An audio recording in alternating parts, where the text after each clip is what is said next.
Hey guys, ForTheAfro Reviews here, and tonight I'll be reviewing Chapter 896 of One Piece. We were on break last week, so it's good to be back this week, guys. Haven't been able to make a One Piece video, like a chapter review, since Roger Space watched my video in his stream, and I've been really excited to make one since then, so really excited to be back here. On the cover page here, we have Hydrogen, and that's it. It's just Hydrogen, I was hoping there'd be a little bit more to work with here, or progress his story arc a little bit, his own little mini-contained story, but nope, it's just Hydrogen looking like a G. So getting into the meat of this chapter, we start off at Cacao Island, everyone waiting outside the mirror, as they have been, the Big Mom Pirates, and they're kind of talking like, is there any chance Katakuri loses? And Oven's really pissed off by this, like, no, he's not going to lose. And someone else says, like, he's the perfect man. I don't think Oven says that part. And then we had one of the Big Mom children. I don't remember his name. We had so many introduced at once, so forgive me for that. But he's basically saying, if I was Straw Hat, this is what I would do. I would, secure the only key in and out of the mirror world, and then I just hide somewhere else, off the island or away from Katakuri until I just need to pop through on Cacao Island to meet with my crew. Which, if you weren't if it was anyone but Luffy, that would make perfect sense. But it's Luffy, so it's not what he did. He fought the crap out of Katakuri instead. It also turns out this is why Oven is so convinced that Luffy will pop out of the mirror, and why he wants so many people there and wants to be so careful, is because he's convinced that's what Luffy's doing, that he's not fighting Katakuri. They're in for a big surprise. They also throw a little shade at Brûlée, saying she's really easy to capture and that she basically just sucks, which I agree with. With an ability that useful, you should not be this easy to capture and to make use of, have someone stronger with you or something, I don't know. You're a Yonko's crew, you should have stronger people to watch over Brûlée, Like, if Katakuri was always next to Brûlée, I would guess that's a really extreme example, but if Katakuri was always next to Brûlée would be totally safe. Nothing would ever happen to Brûlée, and this situation would never happen. We then see Sanji, who's covered in a cloak, covering his face, trying to stay hidden, and I'm really excited to see Sanji. I'm a big Sanji fanboy, just cards on the table, love Sanji. Not always totally objective with him. Just, again, cards on the table. He's saying that the second Luffy pops out of the mirror, that he has to get him out of there, or else they're done for, which is, a fair assessment. No matter how cool I think Sanji is, no matter how much I want him to just kick the crap out of everyone there, it's not realistic at all. That's a Yonko's crew, there's a lot of them there, and they're all aiming at, one, and if Sanji helps, two people, there's no way. He's talking to Pudding, saying, hey, when Luffy pops out, it's going to be goodbye, so, try to say goodbye and whatnot. And he's like, wait, what, Pudding, you're all the way over there, what are you doing, you can't even hear me, and, Pudding's just being weird. Sanji has a quick flashback of all this stuff that's happened with him and Pudding, and how she's affected his life, and I don't think he's reflecting on it, even the bad stuff, as all bad. He's, happy that he met her genuinely, because he's, a cinnamon roll, and he says, I'm glad we met, or something along those lines, and that he's, happy about it. And Pudding is saying, no, don't be happy, I've been so bad, I need to apologize. She's brought him so much pain is what she's saying, basically, and that she feels really bad about it, but all she says is shut up, because she's a tsundere. Sanji plays this off in a really suave way. He laughs it off, first of all, and then he says, yeah, I guess we are enemies. It's cool, you can be a little mean to me. I'm really glad that you are the one that got to play my fiancé, Pudding, and, Pudding's bawling her eyes out at this point. She's so ahead of the rails for Sanji, guys. Sanji's putting down some game right now. Not even trying. When he does try, it works out terribly.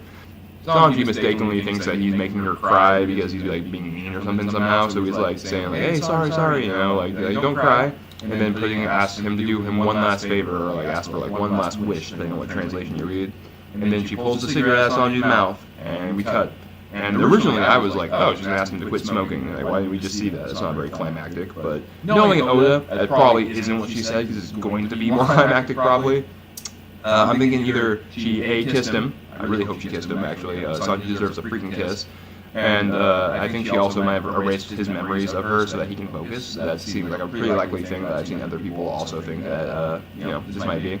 Alright, and then guys, we come back to the mirror world, and boy, I've been waiting to see this for 2 weeks now, maybe y'all have, but whew, I've been stoked, I really want to know what happened. I was expecting a draw, and Luffy won.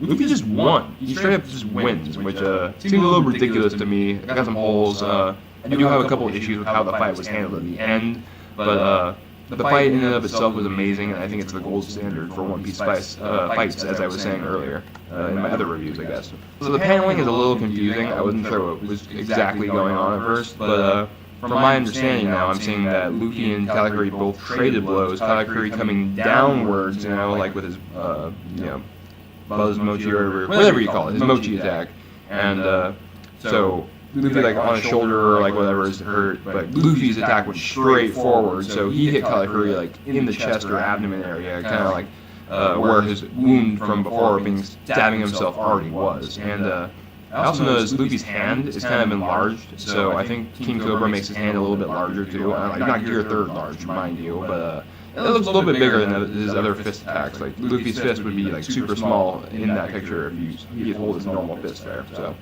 I think King Cobra, in addition to gaining a bunch of momentum and stuff, I think it's a little bit bigger than the other attacks.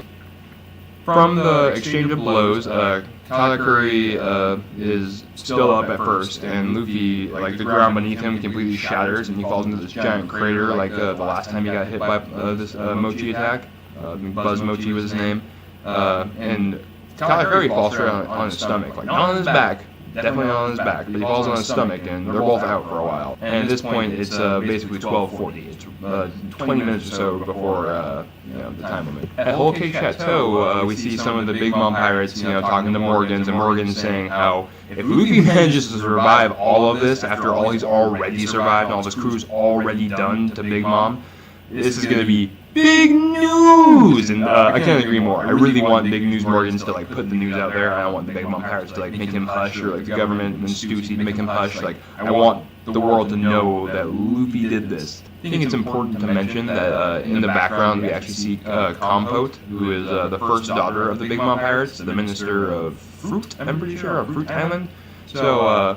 I've been like, cause the first, second, and like all the like first couple sons are such a big deal. I think it's really weird that we haven't seen Compote do like anything. Like she's just kind of there. I assume she's really strong though. She's the first daughter of Big Mom, so yeah, she's there at the planning area. That's why she isn't going to be in the action. Maybe when the Big Mom pirates make a return, because I assume they will, we'll see more of her then. He's kind of saving her since she's a higher-ranking Big Mom officer, but. She hasn't fought or anything yet. We haven't seen any of her abilities. Mount Dor is talking to Big News Morgans after he's saying what big news it's going to be if or when Luffy gets away. And he's saying, like, don't even count on it. Even if Gold Roger came out of that mirror, he would not get away. Like, really, bro? Really? You're really gonna say Roger couldn't get out of this? Like, I bet you he'd whoop all of your asses. We haven't seen any indication of how strong he is, but just given the fact that it's Roger, the King of Pirates, like, I don't think your forces would do anything at all. If Luffy was at full health, like, I think even he would have a pretty good chance of fighting his way out of there. He'd get overwhelmed for sure, but like I think he could like escape if that was his only intention. Like punch guys really hard, run away. I think Luffy could do that if he was like tip-top shape. We get a really quick glimpse of Capone's group, and they're still being chased by Prometheus and Big Mom. Prometheus is getting really close. They can't keep this up for much longer, and everyone's saying like we need to abandon ship or something, and Capone's saying like, hey, we might have all came from different places, but we should at least stare at the face of death together. And pretty G thing to say, but also kind of flipping around from when before we were like, let's get the hell away from Big Mom, leave the cake wherever, let's get out of here. I didn't even poison it, so let's leave. He's kind of embraced Chiffon's wishes, I think, here. But that's all we get of them, just a really quick little bit. We then cut to the Sunny group, and they're all worried about Luffy, kind of wondering, like, does he even have Brûlé or like a way out of the mirror world? Does he know what time it is? Asking very relevant questions that I'm sure a lot of the fan base has also been asking for a couple weeks now.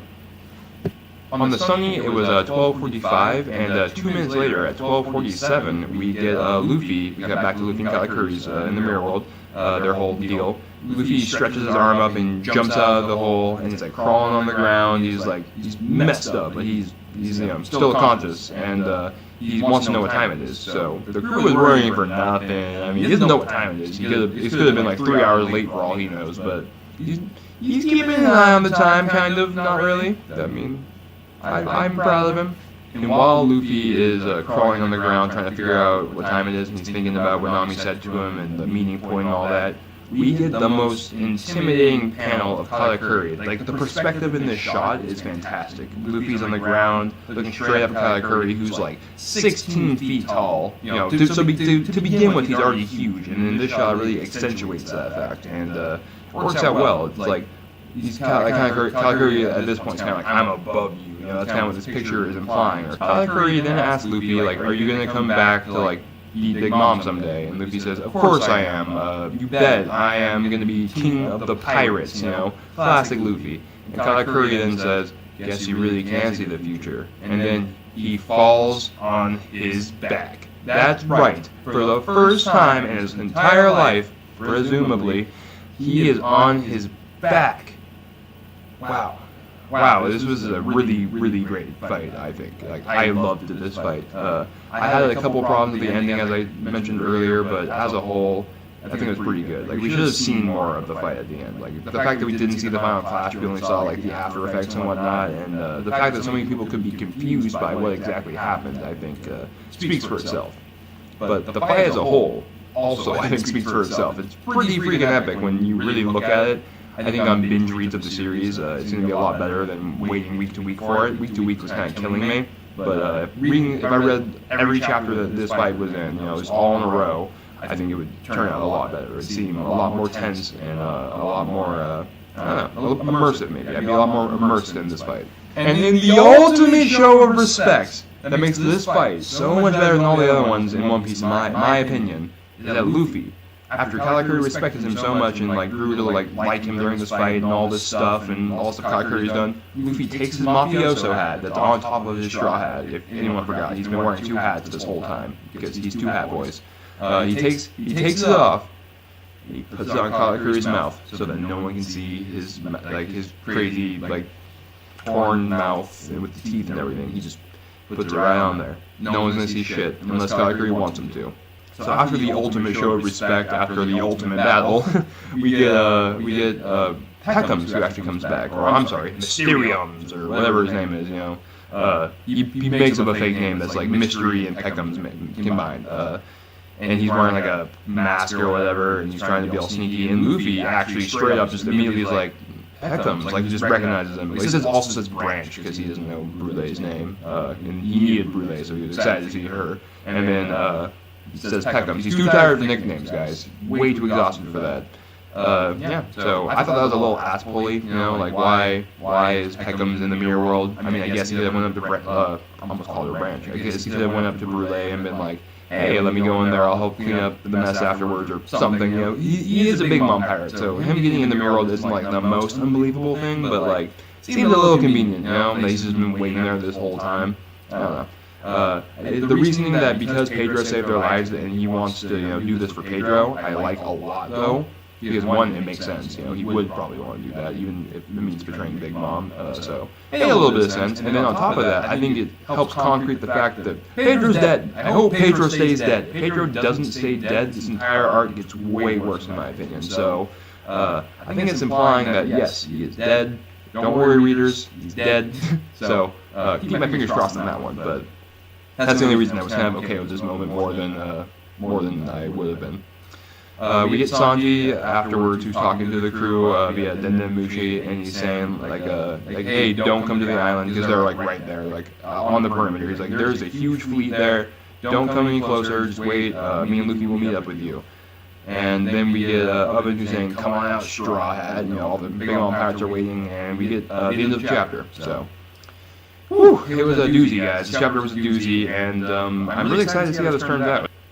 Really glad we saw the end of the fight here. I'm glad we didn't get teased or focused on something else for a week or two and then cut back to it. Would have killed the momentum of the fight.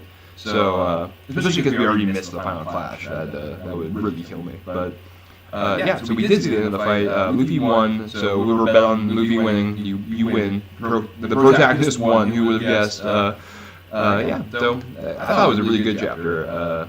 I did have my problems with it, obviously, as I've talked about, but as a whole, I really enjoyed it. yeah, so like, comment, subscribe if you enjoyed my review, or if you would like to see any more of my content. I do review One Piece, My Hero Academia, Black Clover, and the Seven Deadly Sins weekly. I previously reviewed The Promised Neverland, but I actually decided to drop that. So life's a little too hectic right now for 5 series weekly. Four sounds about right. Yeah, so until next time, guys. See ya.